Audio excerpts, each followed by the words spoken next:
Hey everybody, it's David with No Chaser, and today's topic is how alcoholics and addicts normalize their drinking and using.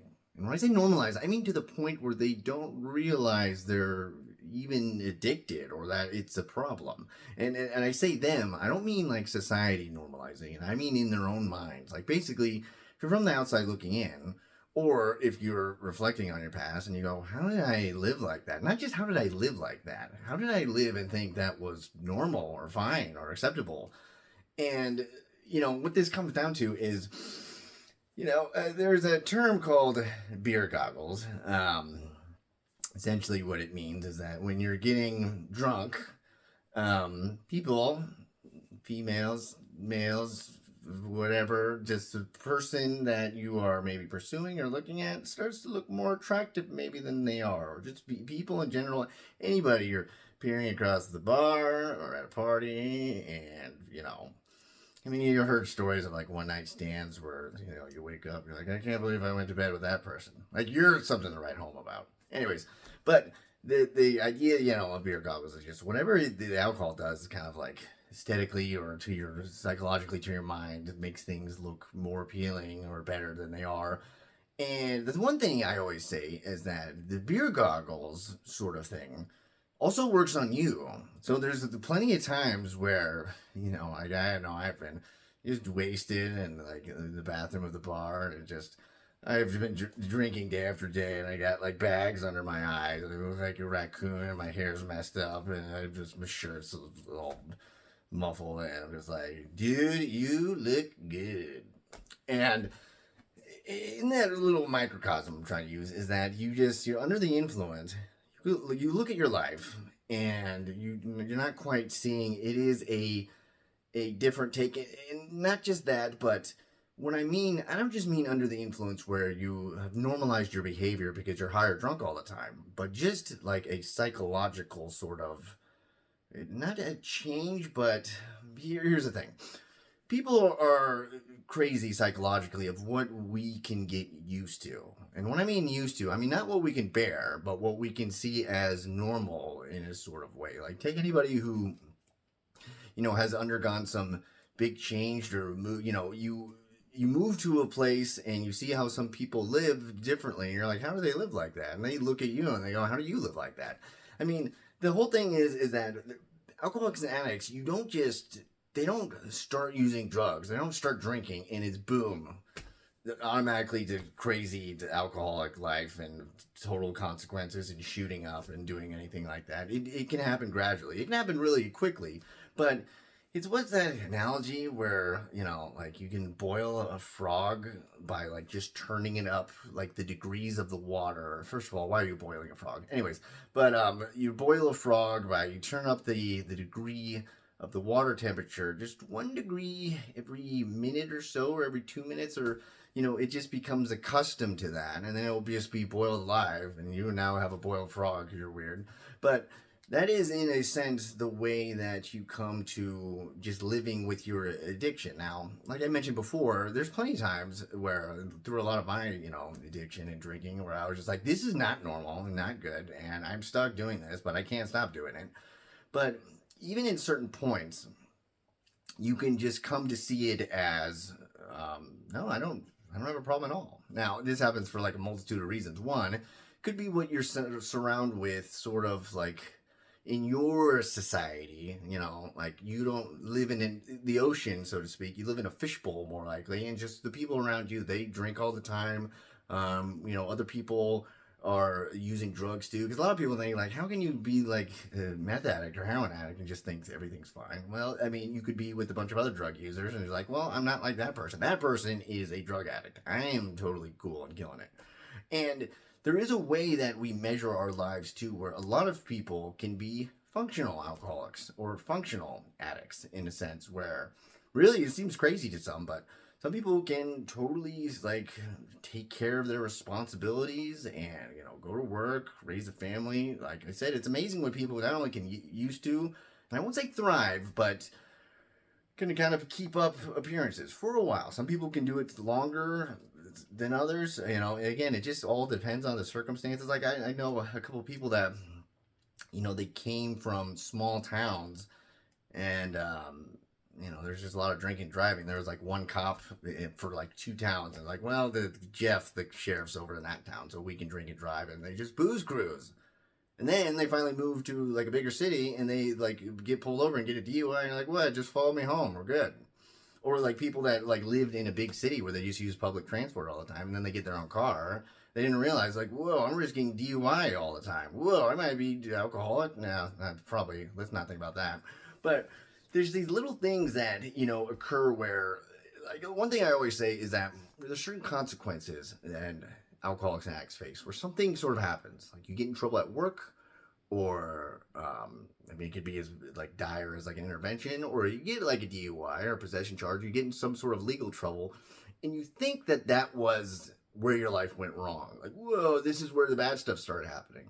But what it really did was it only revealed that your life was already bad and in dire straits. And so, like I said, one aspect of it is you can kind of be in denial because you're just sort of taking care of everything. And I really like underline the phrase "sort of," where you may not, just everything to you seems fine. And another huge factor is that maybe people know you don't have a problem, but they're not bringing it up because A, like you are tricking yourself with, you're kind of taking care of everything, or B, they don't want the confrontation. People at work are just like, oh, he smells like booze again, but whatever. I mean, he's doing his job. I don't just live and let live or whatever. Or the person that you're with, or no one's really saying anything. Or like I said with the beer goggles thing, someone says something, but you're like, you just kind of pass that off. You're like, they're just being negative Nancy or a party pooper or something. And you are looking at life through this lens that is foggy and different, but you don't realize it different because you haven't been wearing any different lenses for such a long time. And again, you think that, like, how can you think your life is normal when you wake up with hangovers all the time, or you get like dope sick, or you're like, you're always like meeting with drug dealers, or you are just going to the bar constantly, and you like all these sort of like consequences or these problems start to come up. And the thing, like I said, it's almost like in a way that people kind of get used to getting old, where like they just kinks happen in their back, and at a certain point you're like, well, my feet hurt, I guess my feet just hurt now because I'm old. Alcoholics and addicts do that in a way where they're just like, well, I just have to deal with being on probation now, or I have to deal with being in trouble at work, or like tiptoeing, or like it's these things where they don't. And you have to remember, your mind, your addicted mind, and this is like what really your mind on drugs is like, is it's actively trying to protect you from this reality, because deep down it doesn't want to stop. And so you can't look at that reality because everything in that reality is telling you to stop. And so, some people, I mean, it's amazing to some people where when they have like interventions or they bring it up to somebody, they're not just amazed that the person is like combative. They're like, no, I'm going to stop drinking or using. They're amazed because the person is like, what are you talking about? Everything's fine. So I work hard, play hard, I drink hard. What? A lot of people do. Even though a lot of my friends haven't done it since they were in their 20s, and I'm now 40, and well, but it's just I just needed to relax. And that's another thing too, is where people will almost like they're doing self-medicating with drugs and alcohol, but it is not in the sense where drugs and alcohol is the problem. It is like whatever is happening in their life, or just life in general, is the problem. Like in a sense where if my life didn't have these features to it, or these struggles and obstacles, I wouldn't be using drugs and alcohol. So as soon as those are gone, I will be fine. And so therefore my drug and alcohol use isn't that bad, because it is a symptom of life circumstances and not my own sort of addiction.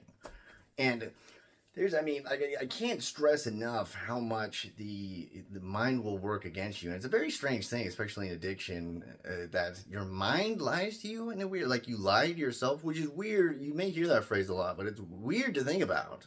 Like you like understanding your thought, like you're lying to yourself, but you really can be. And again, not to the point where you are in denial that you have to stop. Like you're like, okay, I know I'm addicted to, like, this isn't normal to be smoking meth every day, but I can't stop now. I'll stop later. But not even that I don't need to stop. Like, this is how I get by, and this is fine. Or you do what in psychological terms is called special pleading, where if these were the behaviors and the characteristics of someone else's life, you're like, yeah, they're a junkie, they're a drunk, they have an alcoholic, they have a problem. But in my circumstances, my very, very special circumstances, I don't have a problem because this is the way I manage it this way, or I do it this way, or it works differently because of A, B, or C.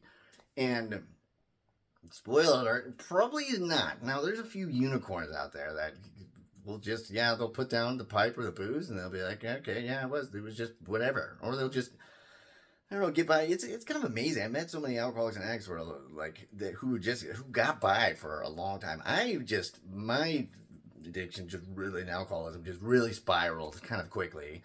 But some people, they get by. But it's funny when when the consequences start, it almost is like an avalanche. It's like a dam has been holding something back, and then so many, all these, all this compound interest is now occurring in their life. And, especially when you start to realize more too, not when the consequences pile up, but that this is not normal.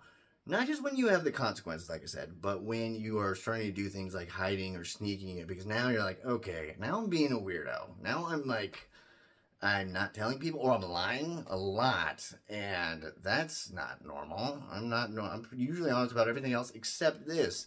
And so, you're a person that is not addicted, and you're just like, how are they that, but how do they really not know? Honestly, some may not, and especially too, I talked about the getting older thing. If you're young and you got that stamina, baby, where you can just, I remember being young and just I did get really wasted and just get up and go to work, just be like, coffee, and then I would kind of be fine and just get on with my, as I got older, I was like, oh man, we are not in hangover territory anymore. We are in straight up withdrawal territory. And over time, you have to use more and use more frequently. So it just becomes more impossible to ignore. But again, the things that you can get used to and that you in your mind can convince yourself, or just put the blinders on to convince that everything is okie-dory, when it is not. It's kind of I always think about it as you ever see ducks just kind of glide across the pond and lake or whatnot.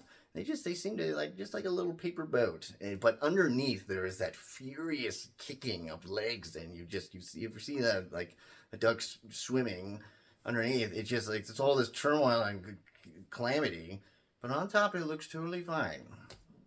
And then your life is totally not fine. Then you're like a duck upside down, if you've ever seen that, and they're just kicking, sprawling. Anyway, I hope you're not. I hope things are going for you, or you're finding a way out of your struggles. If you like my videos, subscribe if you care to. I have a podcast that I co-host that I have a link to in the bio, the description thingy, as well as my book, which you can buy or get for free, whatever you want to do. It's up to you. Other than that, be well.